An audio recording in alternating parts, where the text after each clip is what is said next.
like the restrictions we imposed in order to prove learnability. Now, are these bounds any good? I believe so, not because I derived them, but because essentially these bounds align with the intuition that we discussed later. In the first case, the lady said it will be easier to learn 9. So these are the bounds. So this green or petrol, I'm not good at colors, this petrol color corresponds to learning 0, the curve is lower. In the second case, what we said, it will be easier to learn 9. So this purple line corresponds to the error for the class 9. So these bounds well align with our intuition. And now, if you try to apply the existing results in the existing theoretical results in traditional machine learning about characterizing imbalances, so a straightforward application of these results would say that in both cases, it is equally difficult or equally easy to learn class 0 or class 9, again because of the uniformity assumption. So again, the results of our community non-straightforwardly generalize existing results. We show that indeed we are on a good path to do something great. Now, okay, in the second part, we spoke about a theoretical characterization of imbalances. And now the key question is, and my boss will come to my office and will say, okay, theory fine. In practice, what can we do? We need an algorithm. Now, to mitigate imbalances, we can do what? We can enforce prior distributions, the prior distributions of the data. This is a common approach in standard machine learning, enforce priors in order to mitigate imbalances. And why this is a good intuition? This is a good intuition in general because by enforcing priors, we are shifting the focus of the classifier from the well-represented instances to less represented instances. In other words, by enforcing priors, we say to the classifier, okay, look at something else. Don't focus on these classes for which you have enough training data. So it is a matter of shifting focus. And now let's see how imbalance mitigation works at testing time. So we are in a testing setting where we have images, right? MNIST images. We don't have pairs of images, we have images. And we want to predict the class of images. This is a testing setting, not a training setting. Now, what is the rationale? As I said before, we have a prior. We will discuss later how this prior is computed. We have a prior label distribution. And what is the objective is we have some softmax predictions for the classifier. Here each row corresponds to the softmax prediction for the corresponding image. Right? We have a matrix of softmax predictions. And we want to say what? Okay, correct these softmax predictions to a new matrix P prime so that the new predictions adhere to to the goal, to the label, prior label distribution. And now what are the challenges? We are in the testing setting, meaning that the developed technique should be lightweight. The second challenge is that the corrected softmax should be close enough to P. It's not that we can arbitrarily come up with our own softmax. They need to have some similarity with P. And the third distribution is that this prior label distribution might be noisy, meaning that there are many cases where P prime should not strictly abide to the prior label distribution.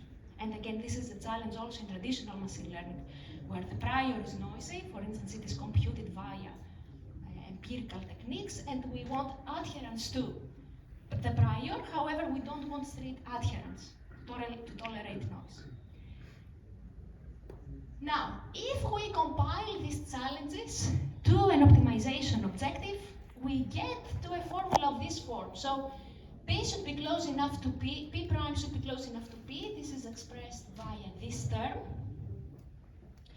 And soft adherence to the prior, this is introduced by the KL term, right? Where this tau in Greek actually, not tau. So this tau term shows that corresponds to that this is a soft constraint. And lastly, we have also this restriction here that this P prime should induce a valid softmax distribution. It should be a distribution, not just some random numbers. Okay, so keep this formula in mind. Now, this formula on the top, essentially, if you look at carefully, this formulation is a robust semi-constrained optimal transport problem. Now, the optimal transport problem asks us to move masses between distribution. It is robust in our case because we have the additional soft constraint, the additional KL term. Now, this problem formulation, the robust semi-constrained optimal transform, has what? Has a polynomial time solution, and this polynomial time solution can be found by introducing this entropic regularization term.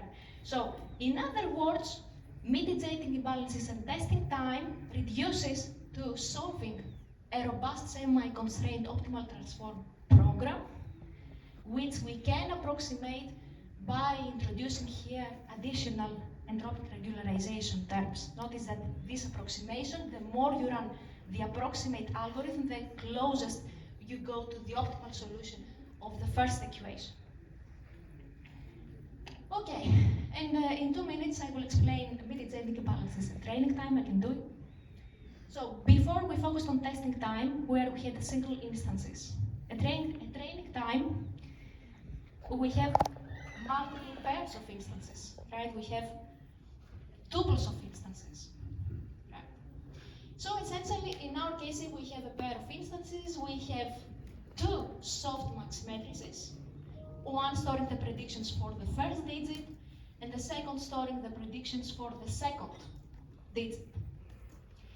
What is the objective? Again, the objective is we have a prior, and we want essentially to sift the masses in both matrices so that the masses abide by the prior distribution, right?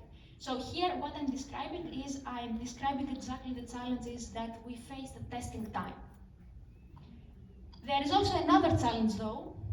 The additional challenge is that we cannot just arbitrarily move masses because essentially the predictions, the softmax predictions should satisfy sigma, meaning that if a combination is not a legitimate combination, the corresponding softmax value should be 0. So at testing time we had, let's say, the first 3 constraints. At training time we have the additional constraint that when we sift masses, the sifted matrices should also satisfy the constraints sigma. And what's the constraint sigma? For instance, that the max is 2 in the first case, that max is 0 in the second case, and the max is 9 in the third case. Now, we don't have many details. This is the formulation that we can come up. This is an integer linear program formulation or a linear program formulation of neurosymbolic learning. The optimization objective, if you see it carefully, is very close to the optimization objective of the optimal transport formulation. However, this additional term that essentially controls the adherence to the prior label distribution, this cannot be added in the objective, as if we try to add it in the objective as a KL term, the program will become from linear, it will become non-linear. So it will become more complex. To make the long story short, yes, we can enforce priors at training time using